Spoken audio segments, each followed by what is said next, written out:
Mis on see tänase materiaalse elu olulisim väljakutse? Mis on need ohud, mis takistavad kõigil eurooplastel oma täit potentsiaali saavutamast ja head elu elamast? Mis on tänase maailma majanduse suurim väljakutse?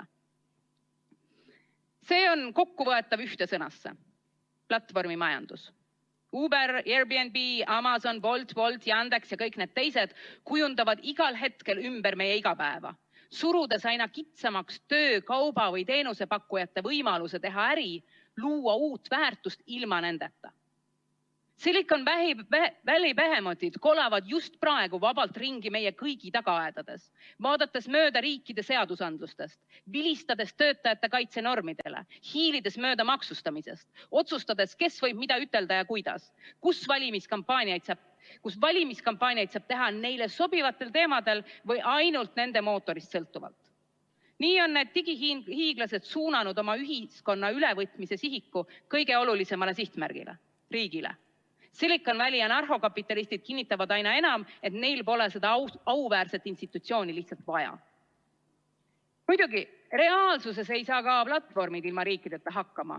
Tuletame meelde, et 2008. aasta kriis lahendati riikide garantiiga. See oli avalik raha, mis finantssektori välja ostis ja abi finantssektorile hoidis elus ka kõrgtehnoloogiasektori. Selle kogemuse haavad on surunud Silicon Valley't ka Wall Streetiga vastanduma, lootes, et krüptovaluutad asendavad dollari ja finantssotsiaalmeediad JP Morgani, Goldman Sachsi ja teised nendesugused.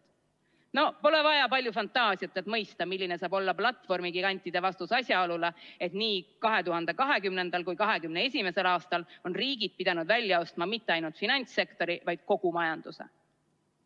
California näide on inspireerinud paljusid Silicon Valley kloone üle kogu maailma. Shenzhenist Mumbaini, Dubaist Moskvani. Täna me ei räägi enam Ameerika hegemooniast, me räägime Silicon Valley hegemooniast. Me ei räägi enam Hiina ohust, vaid Shenzheni omast, Islami ohust, vaid Dubai omast. See hegemoonia loob maailma, mis on täielikult erastatud, kus poliitiline võim on taandatud suurte kompaniide huvide kehtestajaks.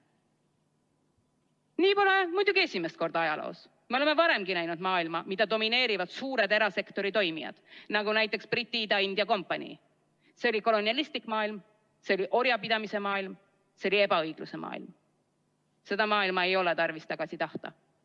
Nii nagu pole ka vaja tagasi tahta 19. sajandi teise poole monopoolsete äriühingute vahel ära jagatud maailma, kus töötajatel pole õigusi ja üksikisiku initsiatiiviks ja reaalseteks valikuteks jääb väga vähe ruumi. Kuid õnneks pakub ajalugu ka edulugusid. Theodore Roosevelt suure nääratuse ja suure kaikaga suutis monopoolsetele korporatsioonidele koha kätte näidata. Nii peame suutma ka meie 21. sajandi Euroopas. Kuid mis oli see Roosevelti kaigas, mida ta kasutada sai? Tugevad ja organiseeritud töölisliikumised. See oli klassivõitlus, mis hoidis röövparuneid surve all. Ja täna näeme seda sama klassivõitlust uuesti sündimas, nii Silicon Valley peakontorites kui ka nende kaugeimates eelpostides kogu maailmas. Amazoni töötajad organiseeruvad, Uberi töötajad organiseeruvad. Bolti juhid Eestis nõuavad õigust ametiühingule, sest ka nemad on tegelikult töötajad. Meil, poliitikutel, tuleb seda üleskutset kuulda võtta. Siin ei piisa ühest riigist. Võrgustunud platvormikorporatsioonide rünnakule tuleb vastata koordineeritud poliitiliste sammudega, meie kõigi poolt.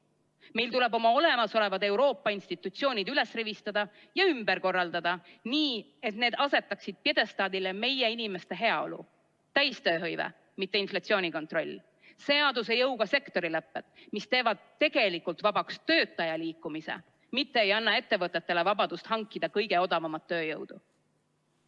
Meil tuleb anda kodanikele tagasi reaalne õigus oma tuleviku üle otsustada. Meil tuleb töötajatele anda tagasi õigus oma tööviljast ausat osa saada.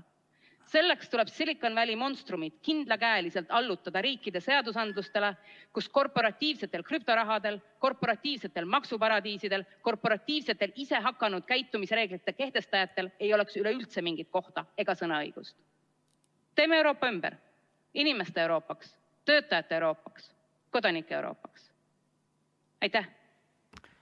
Aitäh!